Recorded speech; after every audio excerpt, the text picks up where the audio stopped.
Hindustan aeronautics के अगस्त futures में खरीदारी करने की सलाह है। 4710 के लेवल्स पे अभी ट्रेड कर रहा है। 4850 के इसके शॉर्ट टर्म टारगेट है। 4670 का स्टॉप लॉस रखना है।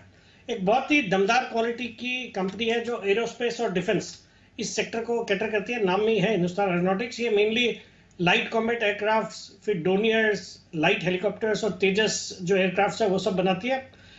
इस कंपनी में जबरदस्त एक इम्प्रूवमेंट हुआ है। मतलब बहुत ही एफिशिएंटली मैनेज्ड आजकल ये कंपनी है। इनका 3 एरियाज पे आजकल फोकस है। एक तो कैपेसिटी बिल्डिंग पे, कैपेसिटी एक्सपैंड कर रही है अपने तुमकुर और नासिक प्लांट में।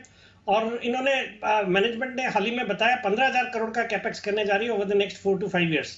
दूसरा फोकस है इनका कैपेबिलिटी बिल्डिंग में, मतलब एग्जीक्यूशन जो करती है। ऑर्डर्स तो इनके पास बहुत है बट उनको एग्जीक्यूट करने का जो एक जो कैपेसिटी है या जो भी कैपेबिलिटी है उसको बिल्ड कर रही है। और तीसरा जो कंपोनेंट्स है उसका इंडिजिनाइजेशन और एक्सपोर्ट्स पे भी अच्छा खासा फोकस है। हाल ही में इन्होंने गियाना को कुछ डोनियर एयरक्राफ्ट एक्सपोर्ट करे थे। ऑर्डर बुक है जबरदस्त, 94,000 करोड़ की ऑर्डर बुक है, जिसमें FY24 में 19,000 करोड़ के नए ऑर्डर्स मिले हैं। और मैनेजमेंट एक्सपेक्ट कर रहा है FY25 में 30,000 करोड़ के नए ऑर्डर्स मिलेंगे। मतलब इतनी ऑर्डर बुक है कि 2032 तक अगर कोई नया ऑर्डर नहीं मिले तो भी इनका काम चल सकता है। तो इस तरह की रेवेन्यू विजिबिलिटी है। बाकी सरकार का पूरा फोकस है मेक इन इंडिया के ऊपर, डिफेंस के ऊपर। और जिस तरह के हालात आजकल बांग्लादेश में भी हुए हैं तो हम we are surrounded by hostile countries. तो डिफेंस का मेरा ये कुछ दिन पहले भी मैंने कहा था कि डिफेंस पे जो बजट है वो बढ़ता ही रहेगा। बाकी मार्च क्वार्टर बहुत ही अच्छा था।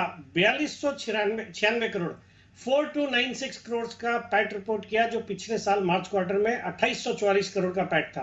तो इस तरह की ग्रोथ दर्ज करी है। Operating profit margin are close to 33%, return on equity है 26%, एक जीरो डेट कंपनी और बहुत ही एफिशिएंटली मैनेज हो रहा है। ये सब हुआ है पिछले 2-3 सालों में जो इन्होंने एक प्राइवेट कंपनी के जैसे एफिशिएंसी बढ़ाई है, कॉस्ट ऑप्टिमाइजेशन कर रही है, मैन पावर कॉस्ट बहुत कम हो गए, ओवरहेड एक्सपेंसेस कम किए हैं और वर्किंग कैपिटल मैनेजमेंट पे भी अच्छा खासा फोकस किया है कंपनी ने।